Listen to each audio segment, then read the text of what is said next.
Really? Says nobody ever. Chick-fil-A is very focused on their drive-thru. Yes. Not on their catering, where Panera, I literally can walk in, it's ready, and Oh, thank you. it's hard to distract Chick-fil-A from their drive-thru to get some attention. Aww. They don't have a system in place for that.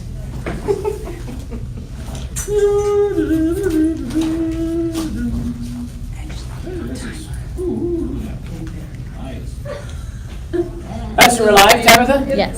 Cool. And I'm on screen? Yes. Cool. Not walking that way. It's 8:01. We're gonna get started. Thanks for jumping in. This is Wednesday morning mastermind group coaching, August 1st. August 1st. Thanks for the timestamp.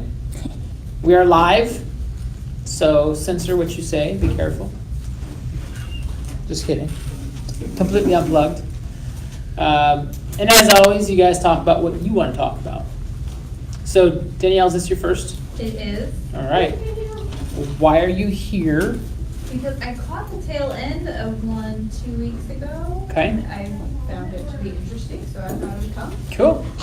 Well, I hope you keep coming back. I'm all about learning. So I know. So we had This is a good experience. 20 in the room last week and 11 live stream, and now we have 4. And I appreciate you for being here. I'm wondering where the other 16 went, because I apparently let them down somehow, some way. Maybe they're on vacation now. There you go. It's like the last, benefit it out. 10 days before school starts. School's starting that fast already. August 10th, it's Seminole Man. County's first day, because, they need to go to school on a Friday. Brevard too, so, yeah. What's up? Today's orientation for A lot Seminole of County. people, too. and in the month, beginning of the month, they're doing closings and they're traveling to different.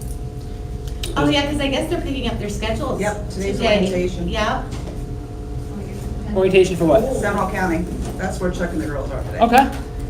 Cool. That's why I'm on time. Good to know. We will split out at 7:30. Vicki and Clarissa from Synergy. If you haven't met them yet, you owe it to yourself to do so. Thanks for joining us. Thanks for feeding us. And thanks for keeping us out of the cancerous sun. Yes, See some and something like saving that your there? phones. Saving our phones and our skins. Let's make sure we get this back there. All right, so you kind of said it in jest, but it's always a great topic. Yeah. Of customer service. I teased a little bit on Monday's call. Who was on Monday morning's role play call? 1, 2.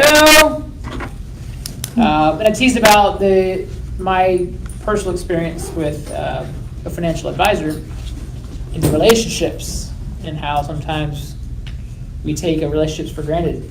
And I'm going to share with you what I experienced with that. So hopefully it'll trigger something for you to go, oh, that could be me as well. So those are the 2 things so far we're going to talk about. What's the 3rd, 4th, 5th, and 6th?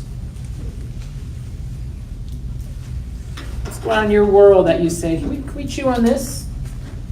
This piece of meat here real quick? I know personally things to move. I'm going through and I know we're not supposed to use the word try, but I'm going to do it anyway. Trying to figure out the proper group of where to put my clients that maybe I will use to have them as a net, but they haven't kept in touch, and would they still know me as an agent by now? Or should I keep them on a different group depending on how I keep in touch with them? So it builds off of the relationships. So it's a matter of, okay, if you kind of categorize your Mets as this group is the ones I have lunch with, these are the groups that I call quarterly or more often. These are the groups that I just put on a email drip or somewhere in between. And that's my challenge right now, because some of these people may possibly I want to fit in the right category, and do I want to waste a lot of time calling all of them every 3 months I feel just you. in case? No, I feel you. I put them in dead file, we call them zombies. Call them what? I put them in dead file and I call them zombies. Some days? No, zombies. Somebody's. Somebody's. Zombies. Dead file, I call them zombies. Zombies. Zombies! It's Edward Smith. I was like, it's somebody. You're missing a syllable. Somebody. Somebody. I had an English guy that called them tire kickers. Yeah. That's good. Lucky Sales lose. term, Lucky lose. Looky loos, tire kickers. Welcome back, Julie. Yeah, thank you. Good, I'm glad you're feeling better. Thank you. Hello, Martha. Hi. Good morning, Jessica. Good stuff. So we've got some meat here we can chew on a little bit. Is there anything else that says I want to dive a little deeper here? This is going on in my world. Can we help me break through the ceiling? What are your thoughts on? Another one. Yes, ma'am. To review conversations, just not going too deep, but go over those scripts a little bit when you're at a listing appointment and with this change and shift of the market, pricing it right. Just touching, not really to delve in because you have a lot of classes that's been on this, but I think that's always a fresh reminder because we're supposed to be focusing on listings so much, and that's still a conversation with the shift of how important it is to price it right in this market. That's all. I like it. Like it. Good? Feel good? Good? Good. Okay, I'll start off with just kind of my story, so hopefully it resonates a little bit. And those of you, again, who are on Monday's call, this will be a little bit of a repeat. And hopefully it'll show up and resonate a little bit. So I've known this guy named, I guess for lives, we'll just throw it out there. Goes by a guy named Phil. Since I was a bartender in college, so it would have been 2002. We've never been like Phil and I hang out, but he's always in that circle of friends. So if I see Phil, I'm going to go talk to Phil, right? So he's more than an acquaintance. He's that friend. He was at my house as recently as 3 months ago because our friend came in town and we hosted a welcome back party, right? So he's in a circle, but not like my immediate circle. He didn't come to my wedding. You guys feel me? So here's Phil, and I really didn't know what Phil did. And a couple times over the past 2 or 3 years, he's dabbled because he knew I was running a real estate office. I knew he kind of did something in financial, but I didn't really know what or how valid he was. And I just kind of, oh yeah, that'd be fun. I never really pursued it. I've had a need for it from someone to handle all of my financial assets, to the wills, to the estates, to all that life legacy stuff, right? So I see a social media thread of somebody else that says I need a financial advisor, and I see 3 or 4 endorsements of people who I trust that say Phil. I'm like, Here, I've known kind of what he did, and now he's getting endorsed by the likes of some people who I really admire and trust. So I gave Phil a call. I said, hey, Phil, I think it's time we meet. He wasn't even pursuing it. I said, cool, sounds good. So we sit down, and anyone ever have lunch meetings these days? Occasionally when I have a lunch meeting, I go and we start talking shop right off the bat. And then it gets interrupted because we're talking and we forgot to even look at the menu. So I was like, stop talking, let's read the menu, let's talk again. Right. So something I did learn was lunch meetings, actually just eat lunch before the meeting starts. I thought that was just kind of just a cool way of going, let's just eat lunch for 30 minutes, finish lunch, clear our plates, and then start the meeting. So that was kind of a little lesson I said, good tip. So if you guys have lunch meetings, I thought it went smoother because we weren't trying to dribble ranch dressing and write things down and everything else. Come to learn, he owned his own financial firm. He was top education, worked with all sorts of different things. His professionalism was there.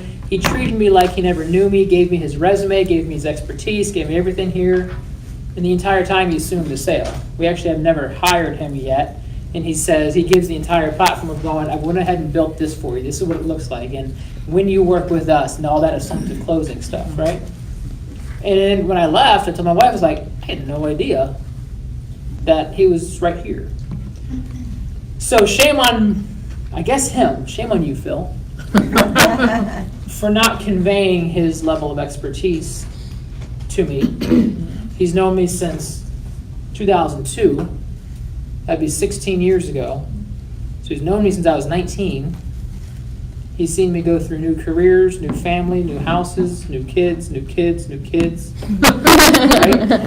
Yeah. And he didn't convey that because he just assumed I knew what he did.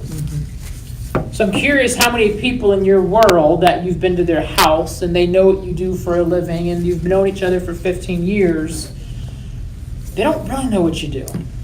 They just kind of think you're one of a common 14,000.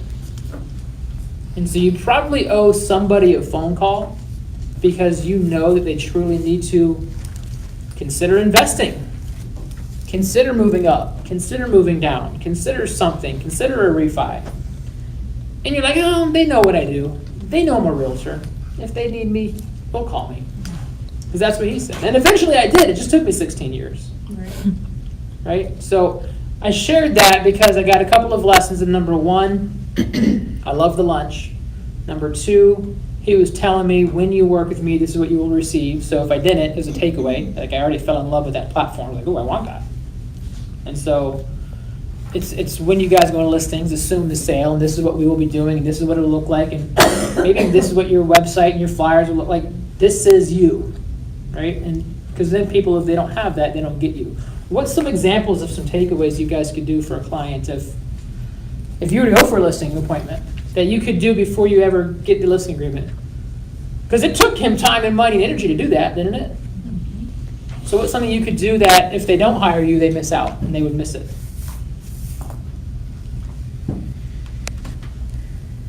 We're in a listing. It's an acquaintance. You've known them for a while, but nothing's signed, so nothing's assumed. So what could you do that says, I went ahead and built this or made these? I mean, something as simple as a just listed flyer. Yeah. That's what I'm thinking, some of the handout stuff. Yeah. That's custom to their house. Yeah, exactly. So here's some of the flyers we'll be handing out. Drive And by and they're take already a done, picture of their right? house and put it, Here's some business cards, and here's 250 of them for you to hand out with your information on the front with mine in the back. So once we list, you'll be able to hand all these out to everybody. If they don't hire you, guess what you do with those business cards? It's a loss of 250. 250 cards. I don't know what that would cost. But that's some kind of some triggers that says, if I don't hire Stephanie, then I don't get these cool little things, and no one else has showed me that, and that's now a value proposition. I like that. It's like when they take the kids' pictures and they send the pictures. Yes! Perfect. And they send the pictures and they say, if you want it, send a check. If you love your child. Send us a picture, because those pictures are going in the trash. And so you write the stinking check for every bloody picture. And I can attest, I still I have have done them, there. like packets. Stacks of them. I still have them. Right? When they print them in advance, they've got you. I saw them yesterday. Write that down. When you print it in advance, you've got them. Oh, that's a good idea. I think that's a good takeaway. I do too. I feel like that's like when you're calling somebody and you're like, hey, I can do a swing by your place, and they're like, no, it's fine. You're like, well, I'm already in the neighborhood, so I'll swing by anyways. Yeah, here I am, and I've already done something for Yeah. you. It's like if I have a recruiting appointment and I say, by the way, here's your name tag and here's your business cards. Yes. Right. Yeah. Yes. Yeah. Well, what does it cost? $35 for 1,000 business cards and Yeah. I can pay $35 per appointment. I don't know what the turnaround time is, and say, hey, welcome. If you choose to join us, it's already done for you. Like, that's a unique value proposition. When we think about the UVP or the USP, depending on what school you were raised in, do you have one? What is that? Unique value proposition, unique selling proposition. I like that. Who's got one? Key word is Unique. unique. Who wants to try one on? I would encourage you to find something unique that you do differently. Otherwise, you're one of 14,000, right?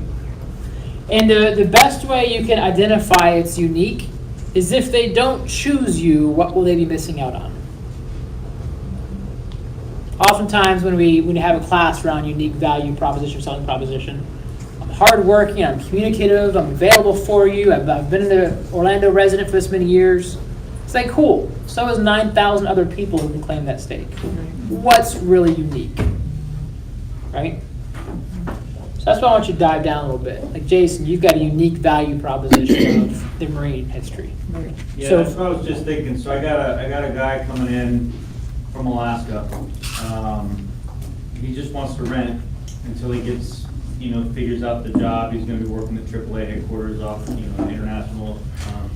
But anyway, so he wants to rent currently, but I'm like, well, I'm in a position here, because I found a place. He was like, oh, I love it. I'm gonna, want to reach out and try to get that place for him.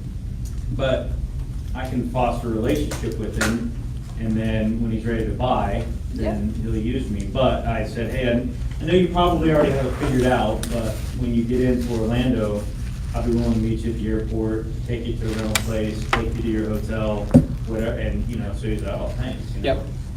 So. Let's strengthen that relationship a little bit.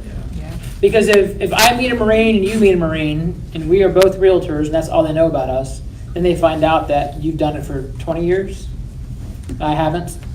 You have a unique proposition that I don't have because of relatability. So identify what is your unique value proposition. What is your unique selling proposition? Are you conveying that? Are you showing that to where if people don't hire you, they will actually feel it? And this is a good reflection for me as well, because if somebody chooses not to join this office and choose another office, I'm going, did I not convey strong enough what our unique value proposition was? They didn't know what they're getting or not. I'm not saying we're the best fit for everybody, yet I believe we're the best fit for a lot of people who aren't here. True. And we just haven't shown them our unique value proposition for that. So it's also look in the mirror. So I think this is a little just good experience, and I encourage you guys as you go through your life to always reflect and learn, just like I did through Phil. So, and if anyone needs a financial advisor, I'll refer Phil. He's taking new clients. So that was my story on don't take your 16-year relationship with your college buddy for granted. Because he knows kind of the industry you're in, he knows you're kind of a realtor, but doesn't really know what you could do or your level of value. And he could have done it through a couple of deep questions through our casual encounters. And said, if I could help you with this, do you want to chat for 20 minutes next week? I probably would have said yes at any one of those casual encounters. And then he could have reeled me in, right? I don't intend him to sit down at my house when we're barbecuing and go through a whole financial estate planning. He could have asked a probing question that made me go, maybe I should call this guy. So that's, when you're out there mingling and networking, it's not to close them, it's to intrigue them. Okay, so we're good there. Ford.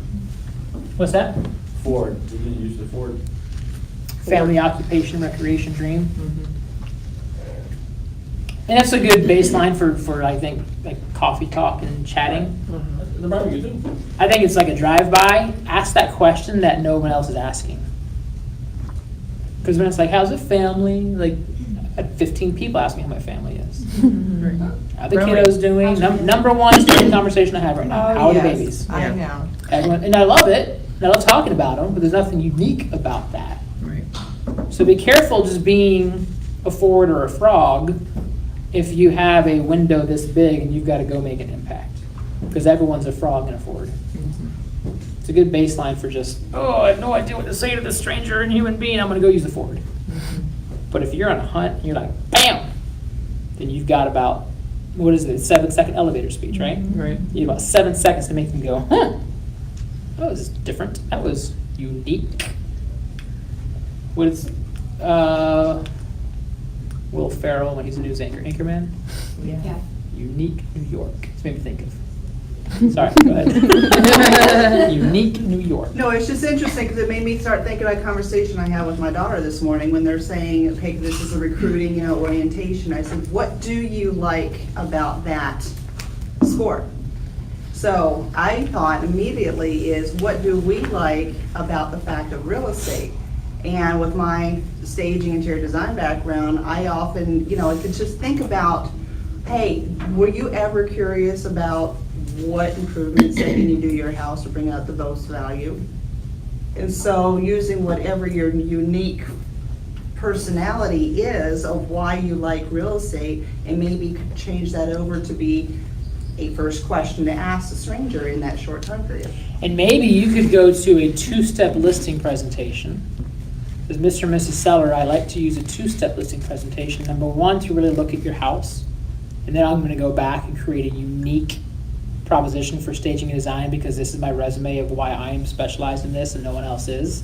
And then I'll come back in the next 24 to 48 hours and give you the entire plan of what it will look like.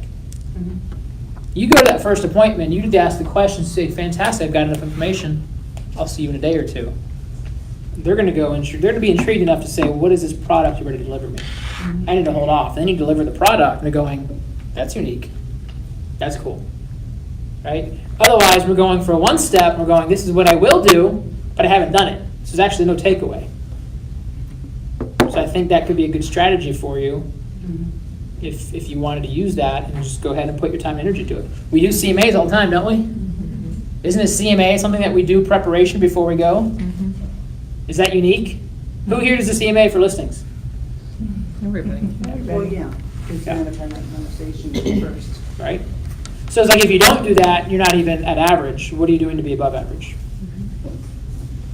Cool. Vicky, you said customer service. Tell me more. Well, I said it in jest, but honestly, when I bring breakfast to our masterminds, we order online, typically the day before, Panera, Chick-fil-A. I always have a much better experience at Panera, and it had me thinking about our team and how we do things, because it's the same process until we get to the pickup.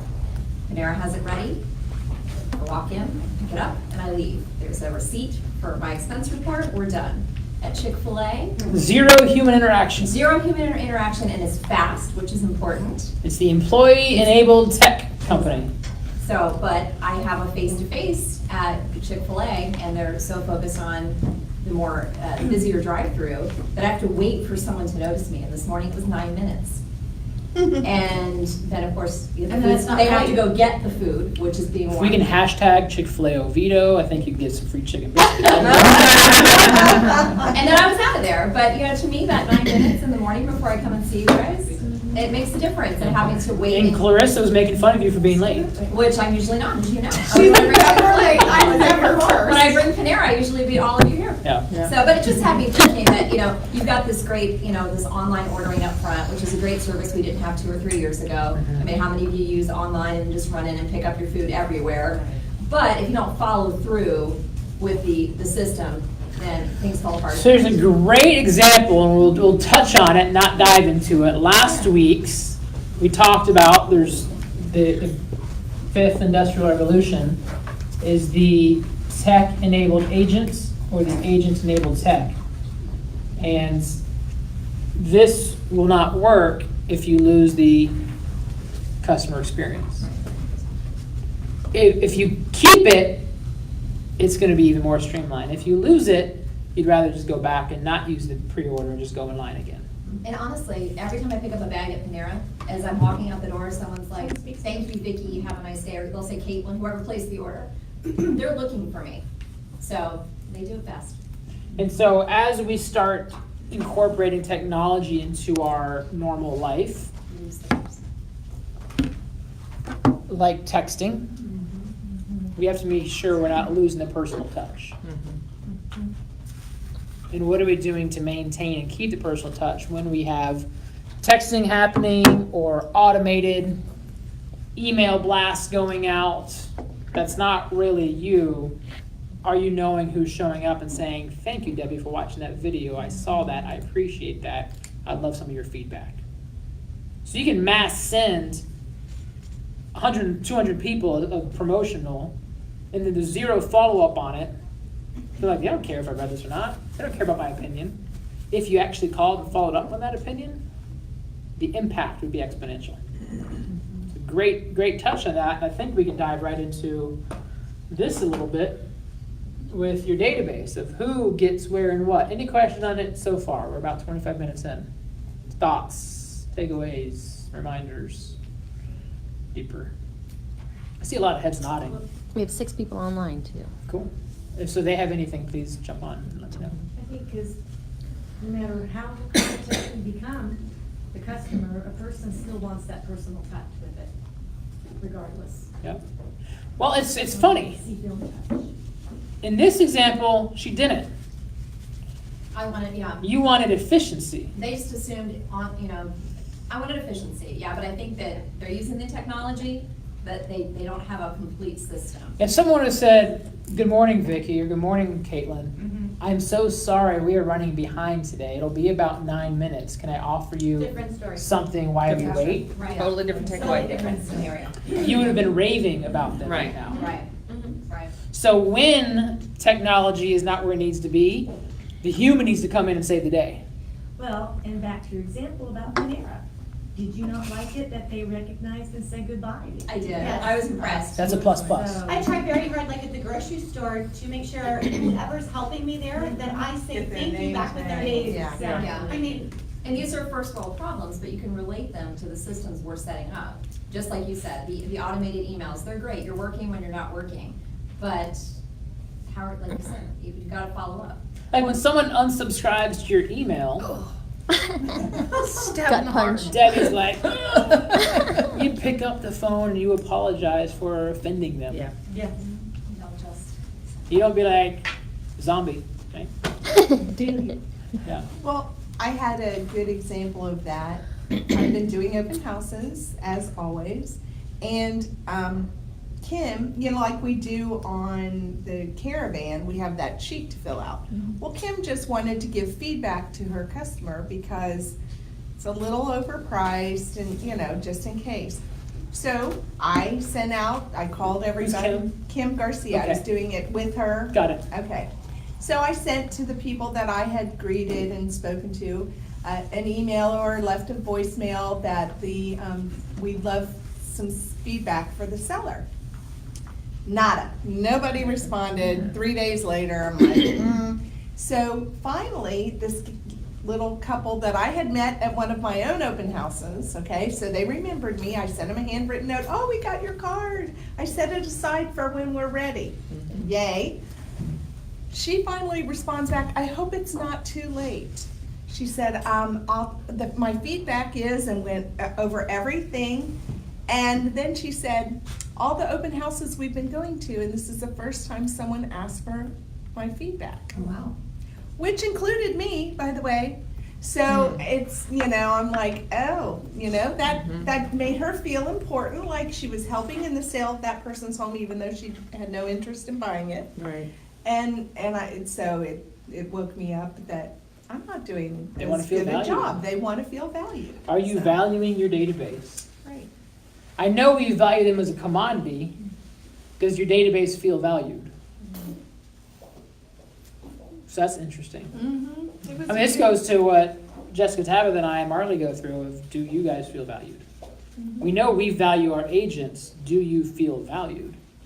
Right? And that's part of the appreciation and everything else the ALC did is how can we show our database that we value you? So client appreciation parties and Popeyes and thinking of yous and Right. birthday cards and how's the empty nesting feeling? Oops. And all that stuff that's going on in their world shows I do value you. It's a great point there. So organizing database, and you said this was kind of spawned off of Move. Right. And it sounded like more so when I find somebody, what course of action do I put them on? Was that kind of, Well, in my case, I'm going back to people that for some reason got caught in that black hole of the e-edge way that they remind you to contact people. And ones that, when I look back, because we do with our campaigns, our latest one, we've been putting everybody on it. So I've noticed that they've been opening up our emails. So I'm like, great.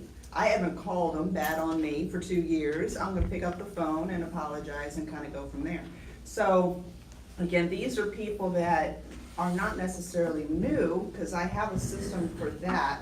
It's people that are already have been in my system for years, and which ones should I be putting in my top 300? Or which ones should I be doing Popeyes? And which ones should I just be putting on my email campaign? Depending on, again, I find it's more of a unique and watching in the e-edge what they're responding to as far as what group, I mean, that's just a challenge I'm having right now. well, can anyone relate? Yeah, because I'm Okay. doing the same thing. That's the great thing about this move is you get to hyper focus on. They tell you, okay, hyper focus on these people. For a bonus point, what page in MREA is this bullseye? 6, No, that's the 4, budget. 170 something. No, You I'm go, drawing a blank. guys, just reciting pages out there. I know. Love it. it's impressive. 137. I knew there was a 7. All right, so what's this middle one? This is your database. That's the core ad. Core It's how advocates. it's core advocates. And what do they suggest we do to core advocates? Well, that's, you're gonna call, do, more face-to-face. Take them to lunch. One-on-one. Eyes, yeah. One-on-one, right? So if you got a core, go meet them one-on-one. Right. Like that's that touch you get. Out here is what? Advocates. They're just not the cores yet. Okay, it would be advocates, yes. The way that Mood has taught us, yes. So these would be, or Mets, right? Which is a terrible term. And, Just saying. and I've gone away to that and say connected. Yeah, People who know your. way real- better. So what's the difference in being met versus being connected? I met people at an open house this weekend. We haven't connected to all of them yet. Perfect. So the next one outside of this would be met, not connected, right? And then out here would be target. Yeah. I don't know you. And then you have the general public, which is like Not mix and everybody else in the world. And so if we think about from the inside out, who would love a business that was fed entirely off of this? Yeah. And so what's an average goal of units sold? Just rapid fire, spit it out. 24. Rapid fire, unit goal. 24, 24, 45, 36.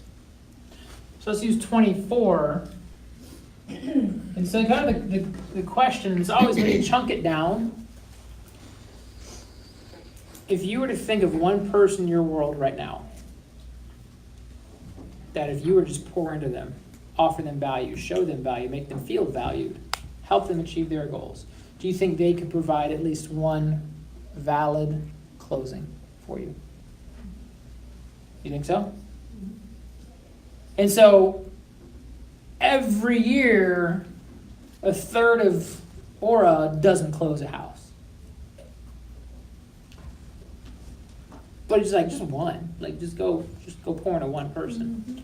How many times could you do that over again, you think?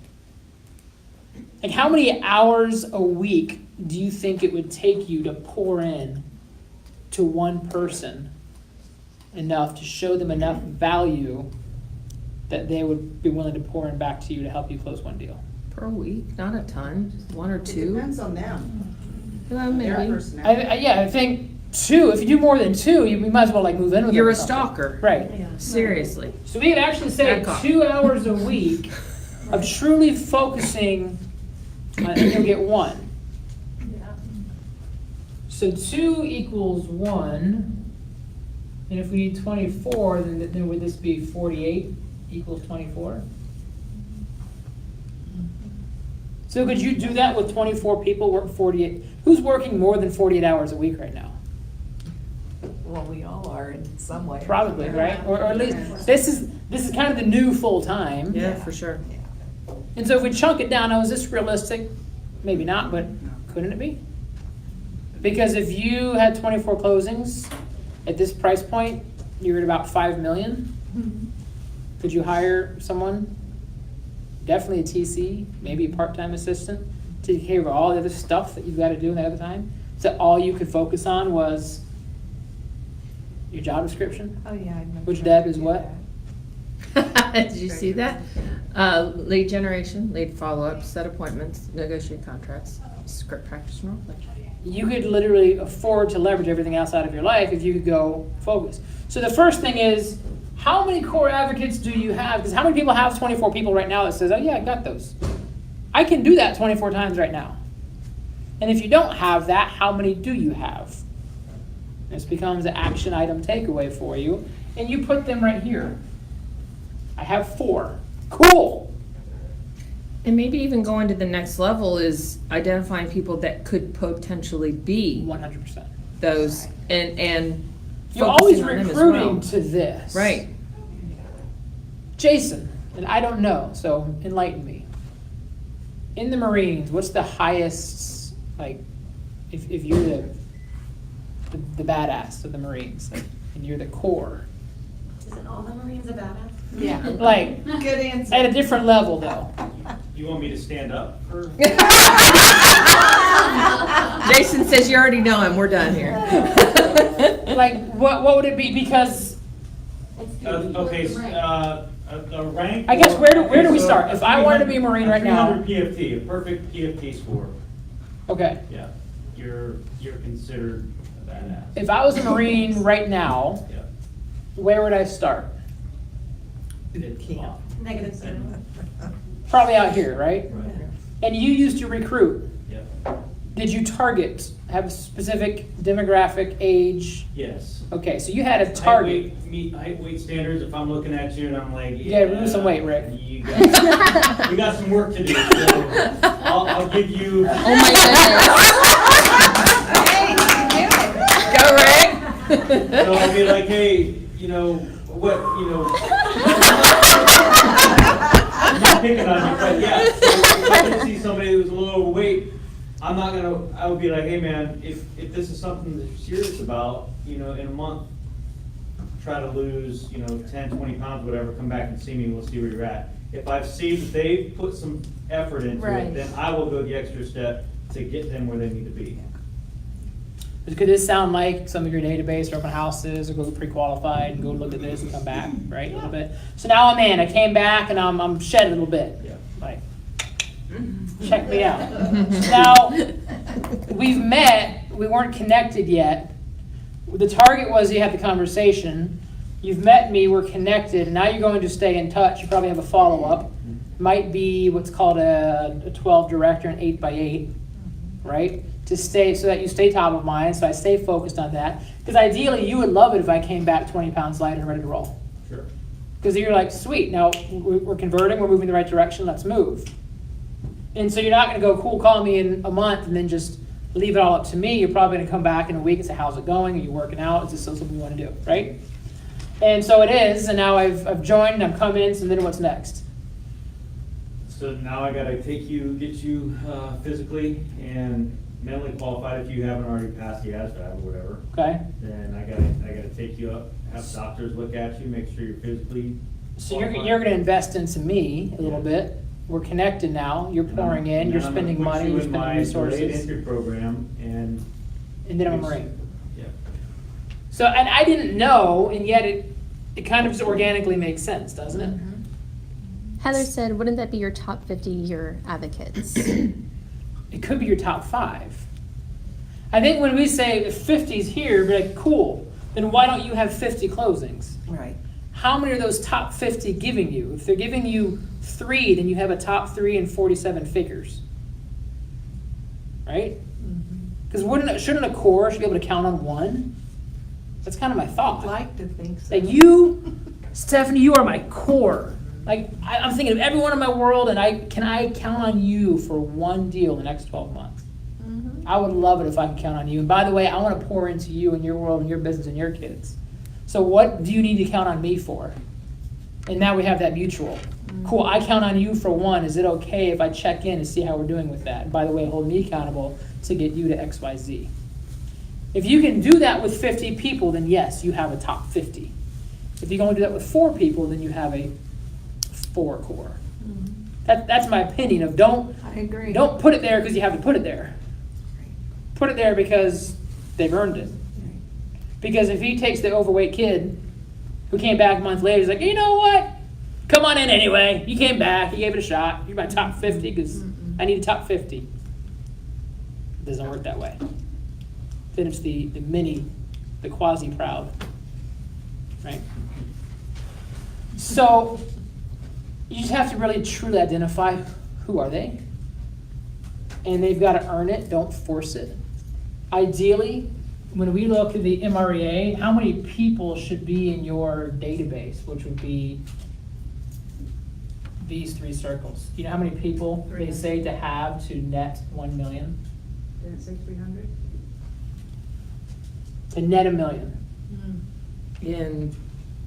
At what level? In the connected level? In the first 3, In the first In the 3? first 3 that you've Yeah. in your database Yeah. that you can call and say hello. Yeah, and they know who you are. Wow. And you're met. 20. To net $1 million. This is to gross 2.4 million and close 240 units. In a year.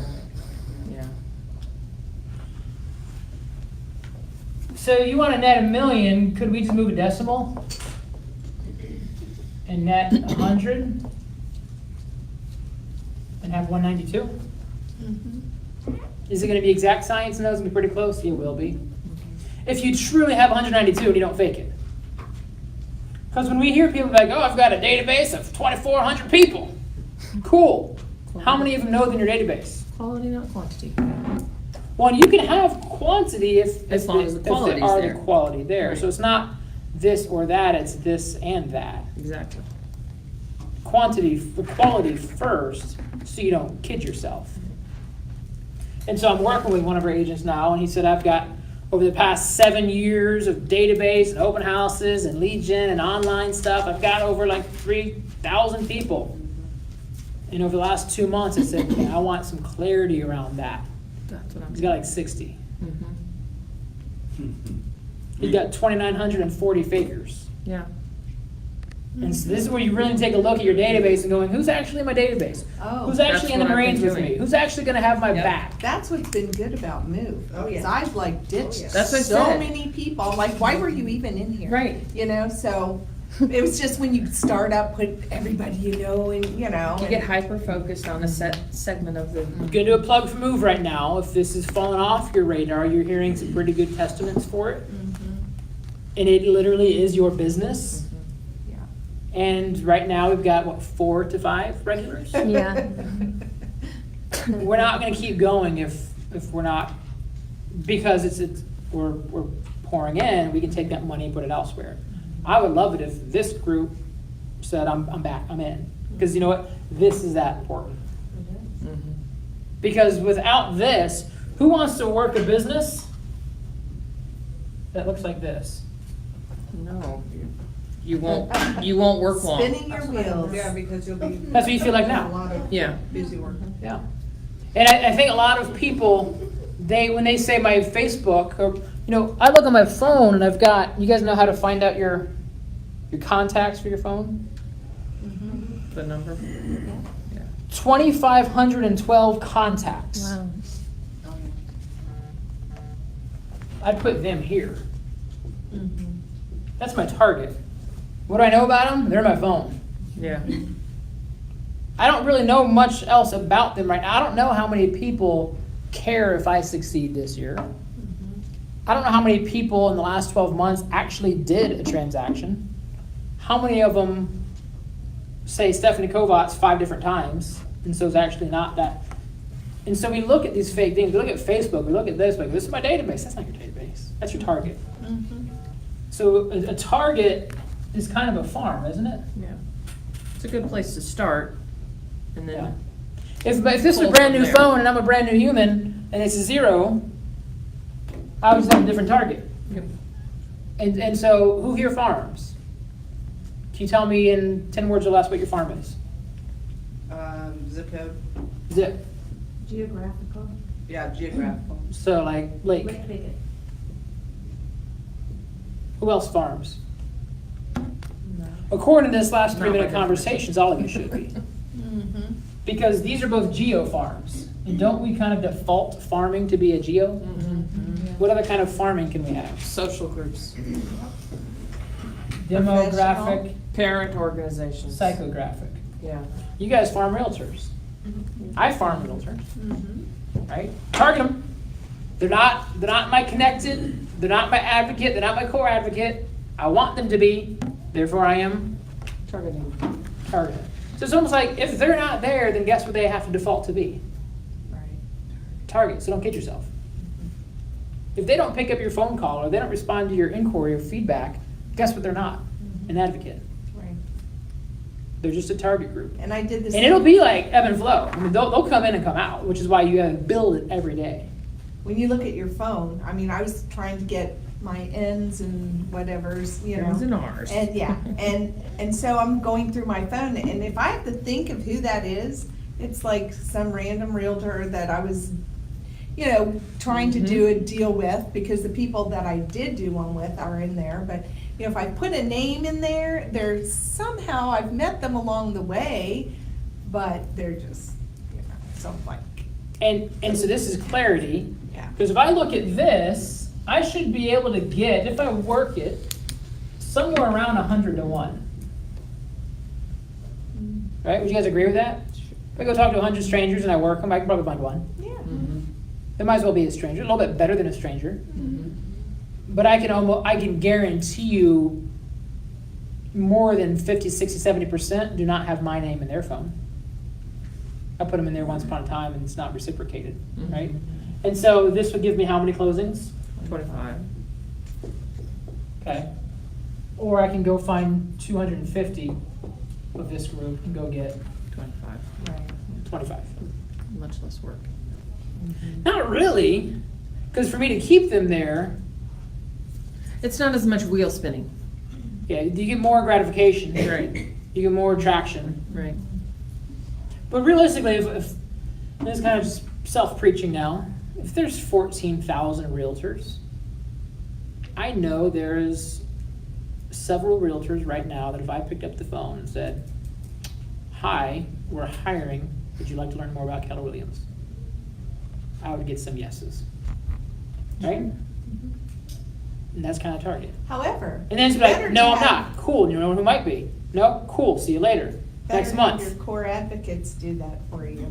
Well, you work successes results Right. through people. Right. And so now you're going to be asking people, and you're going to be asking people, and you're going to be asking people, and now we're all working together because this is exhausting because it takes you 99 no's to get, like, who wants to live that sort of, I feel, happy, No. right? And you got to just welcome 99 objections. But truly, if I were to make 99 conversations a day, I'd book an appointment every day about someone who wants to join Keller. I think of Vince Orange, like when he was telling that story about how phone calls Yeah. to one of our masterminds. Well, and so when we think about, is 100 Bring that contacts a day a big deal? Yes. I'd be in a hole Yes. somewhere crying. 100 contacts a day is a very big deal. It's a huge deal. Yeah, no wonder if 5 people can make 20 contacts a day. Right? Because realistically, if you found one person a day, that's 280 yeses. So maybe it's 100 a week, that's 52 yeses. For this goal, we actually only need 50 a week to get 25 yeses. You see how it just kind of chunks down? 50 a week, 10 a day. Interesting, if you just have 10 people a day, you say, hey, you ever thought about buying or selling real estate, and is now the time for you to do it. Be prepared for 99 no's and 1 yes. But guess what? If you get that 1 yes, you'll close 25 deals. If you do it every day. Yes. So the way my mind is going at this point is, okay, you have 2,500 in your target. What type of reaching out and, in other words, are they just email campaigns? Are they just something that you don't spend as much time, possibly money, if you're hiring out, let's say, something, postcards or whatever the deal may be. As you go down to the advocates, you're spending a little bit more time, whether it be occasional Popeyes or picking up the phone, that does cost time. And then when you get to the cores, yes, you're spending even more time, but it's quality time as far as a luncheon. And so that's just basically, I took what you're taking a little bit one step further as far as the time spent on and what, all the way down through the groups. You see, I hear you. so I'm not saying that you need to, only on the targets, only send them an email or a quick text or something like that, but it's the best use of time for your different groups.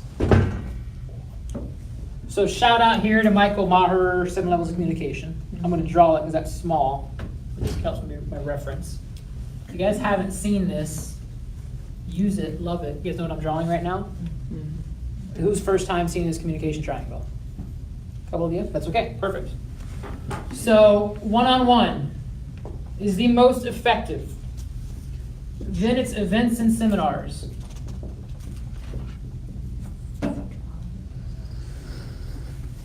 Then we've got phone calls. Then we've got handwritten notes.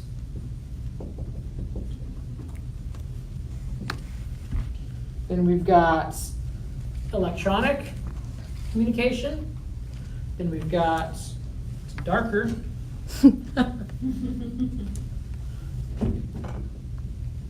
Direct mail and advertising.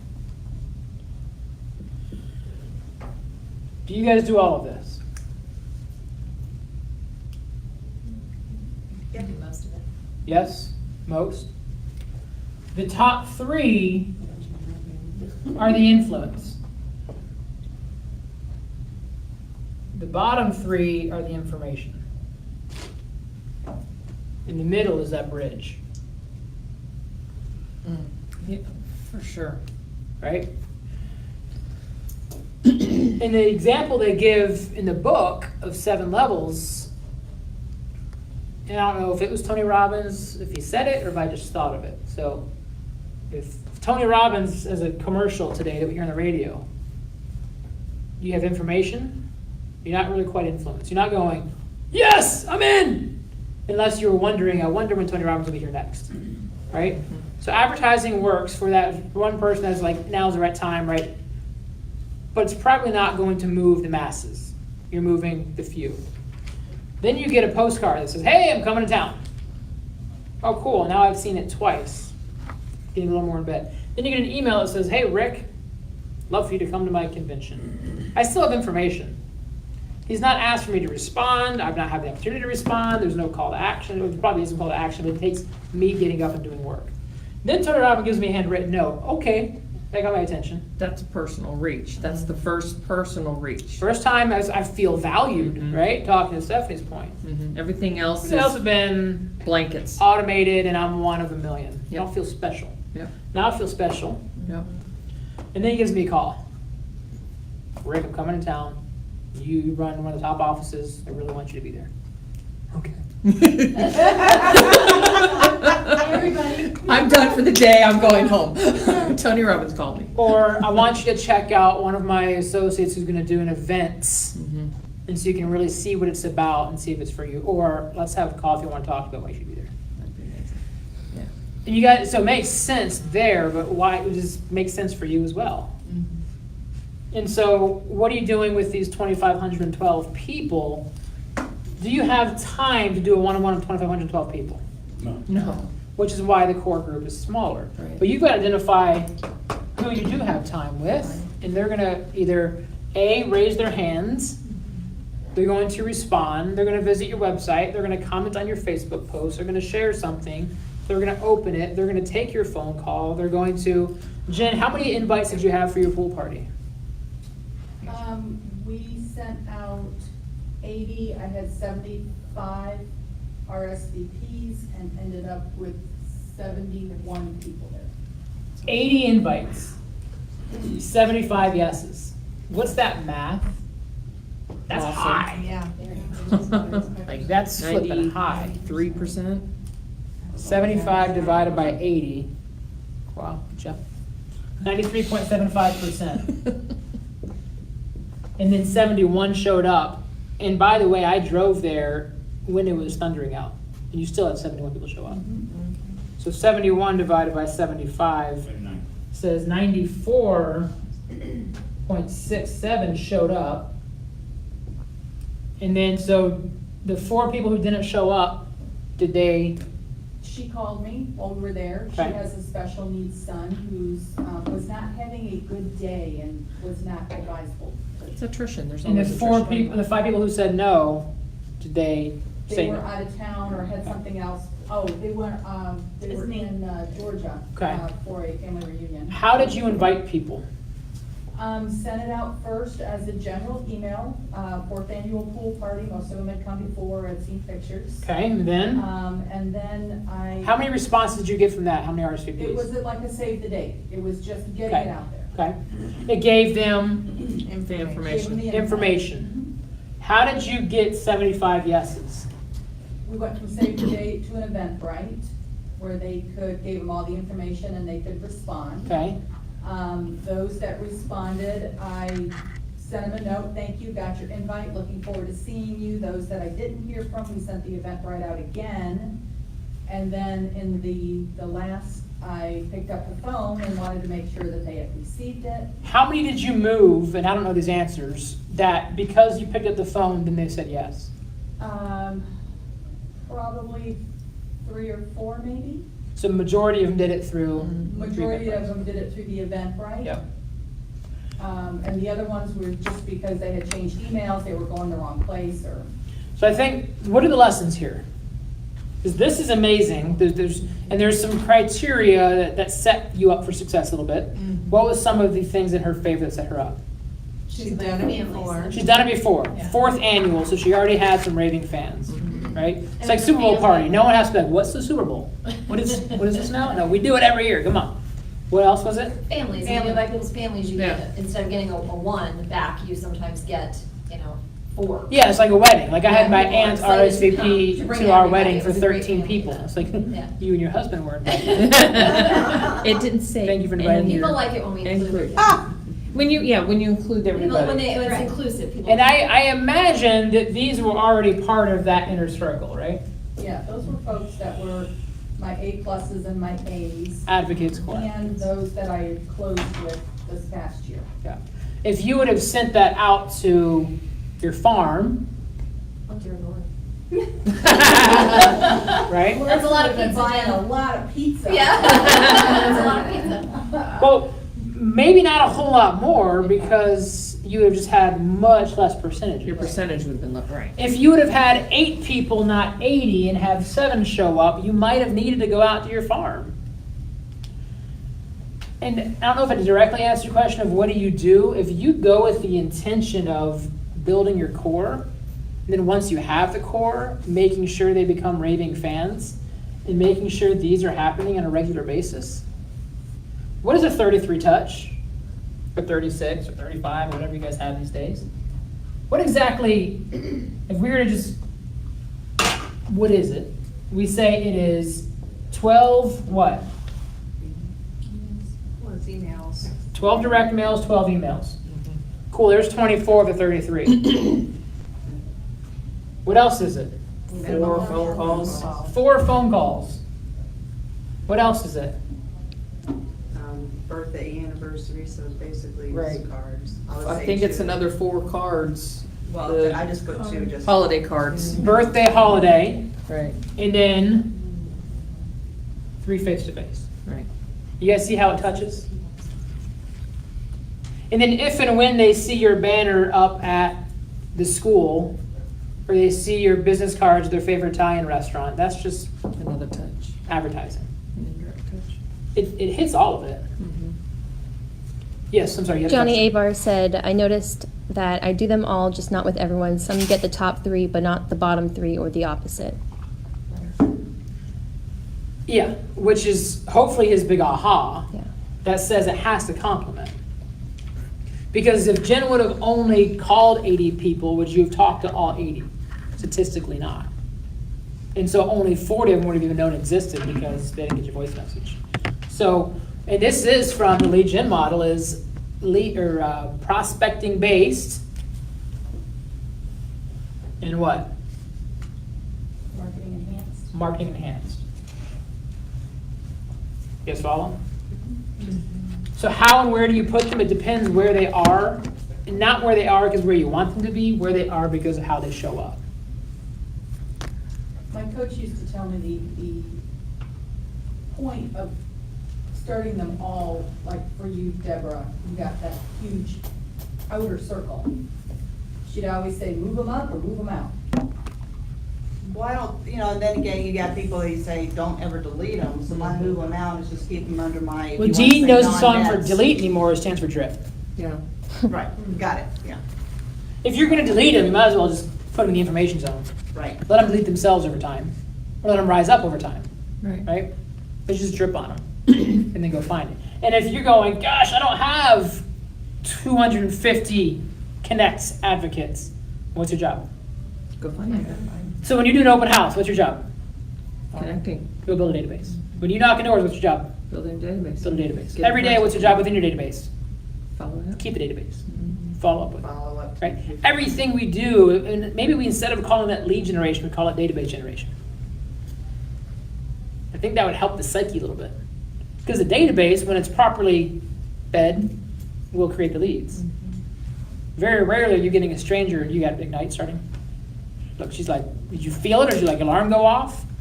Yeah, alarm went off. All right, so it's 9 o'clock. We did not get into here, so I'll give my 30-second do that. You work for the market that's coming, not for the market that you're in. And so can you convey to your clients what the trends are showing the market will be doing? And if you can do that, they will tell you based on the trends. And you just draw the stats. What goes up must go down. And if they see it's plateaued, then they see the natural bell curve already happening. And so Mr. and Mrs. Seller, we have a choice now to price it in I don't need to use my fingers because I have a board. Mr. and Mrs. Seller, we have a choice to price it here or here or here. And this is every 30 days. And the average days that we're selling is probably around this day of like 50. So does not make sense based on this chart.